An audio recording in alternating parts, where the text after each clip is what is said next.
কেমন আছো? আশা করি তোমরা ভালো আছো। আমিও অনেক অনেক ভালো আছি। তো বন্ধুরা দেখো, আজকের ব্লগটা এই সকাল থেকে শুরু করলাম। তো এখন ঘড়িতে বাজে ওই সকাল 8টা মতো। আর দেখো, ওদিকে চা খেয়ে তো আজকের ব্লগটা শুরু করে দিলাম। তো দেখতে পাচ্ছ অনেকটা আগেই উঠেছিলাম। তো ঘরের অনেকগুলো কাজ প্রায় হয়ে গেছে। আর আজকে তো মা বাড়িতে নেই, তার মায়ের সব কাজগুলো মানে মায়ের সব দায়িত্ব তো আমার ঘাড়ের উপরে সেই পড়লো আর কি। তো যাই হোক, চলো ব্লগটা দেখতে থাকো, আসলে তো ভালো লাগবে। আর এই দেখো, আমি এসে তো প্রথমে বিছানাটা গুছিয়ে নিচ্ছি ওদিকে। তো দেখো, এইদিকে আমার বিছানাটা গোছানো হয়ে গেছে আর ব্ল্যাঙ্কেটটাও তুলে দিয়েছি। আর যে বিছানার উপরে জামা কাপড়গুলো কটা অল্প কিছু পড়েছিল, তো ওগুলো ভাঁজ করে রেখে দিলাম। রেখে দিয়ে এখন বিছানাটা ঝেড়ে নিলাম। আর তো দেখো, এখন ঘরটা ঝাড় দেবো। তো দেখো, এদিকে ঝাড় দিয়ে আমার হয়ে গেছে ঘরটার ভিতরটা। আর তো ঝাড় দিয়ে এখন বারান্দাটা ঝাড় নিয়ে নিচ্ছি। আর তো সকালে একবার মানে ঝাড় দিয়েছিলাম, তো আবার দেখো মানে ঘরটা ঝাড়লাম, তো অনেক নোংরা হয়েছে, তাই আর কি আরেকবার ঝাড় দিয়ে নিচ্ছি। তো চলো দেখতে থাকো।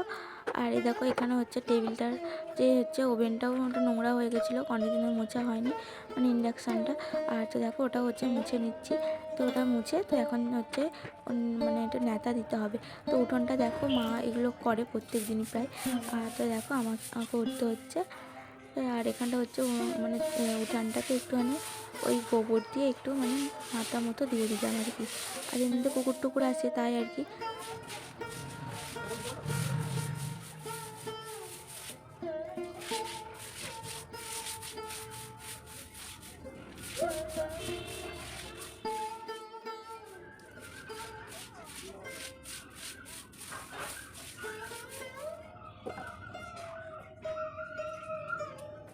আর তো দেখো, এদিকে স্নান টান সেরে একবারে চলে আসলাম তো ফুল কিনতে। তো পুজো দেবো, বাড়িতে ফুল ছিল না আর গাছেও সেরকম কোনো ফুল ফোটেনি, তাই ফুল কিনতে চলে আসলাম বাজারে। তো ফুল টুল কিনে নিয়ে তারপর বাড়িতে গিয়ে পুজো দেবো। তো দেখো, আর এখানে ফুল নিয়ে নিচ্ছি আমি। আর এখানে দেখছিলাম এই মালাগুলো, তো এই মালাগুলো নেবো নাকি, তো দাম করছিলাম। আর তো আজকে ফুলের দাম অনেকটা বেশি ছিল, তাই মালা নিতে হয়নি, মানে পারিনি, তাই কুঁচো ফুলই নিয়ে নিয়েছিলাম। আর তো দেখো, প্রয়োজনীয় সব দ্রব্য, চাল, ডাল, তেল, গ্যাস, বিদ্যুৎ,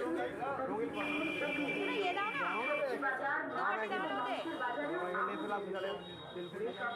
দাম পায় না। এরম দেবে দেখো,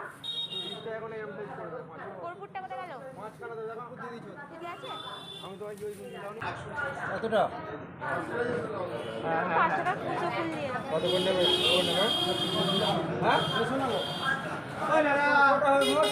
হ্যাঁ, মালা 3টে আর এই সাইজে মানে ফুল দিয়ে এরকম ছোট একটু দেখো।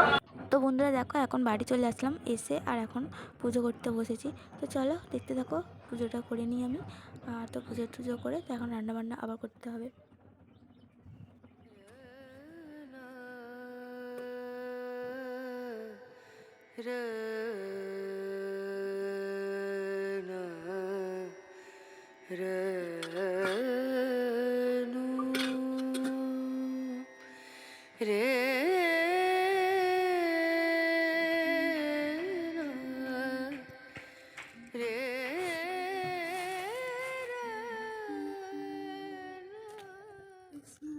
তো দেখো বন্ধুরা, এদিকে আমার পুজো করা হয়ে গেছে। আর তো তারপর ছাদে আসলাম।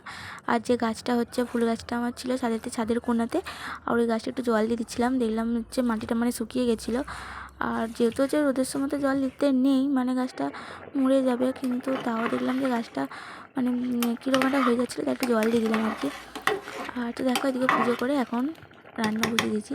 তো এখন ভাত করছি। তো ভাত টাত করে তো আবার তোমার সঙ্গে কথা হচ্ছে। দেখো, এদিকে এখন ভাত করে এখন খেয়ে নিচ্ছি। আর অনেকটা সময় গ্যাপ চলে গেছে, আমি অনেক ঘুমিয়ে গেছিলাম।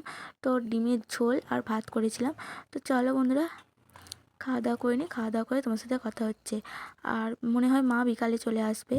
তো দেখো, সন্ধ্যা হয়ে গেছে এখন। আর সন্ধ্যাবেলায় মা বাড়ি আসলো। আসলে মা গেছিলো একটা পিসিমণির বাড়ি। তো ওখানে ছিল হরিনাম, মানে হরিবাসর ছিল, তো ওখানে সেই জন্য গেছিলো। তো এসেই দেখো এখন মানে কথা বলছে। তো বাইরে একটা বড় মা কথা বলছে।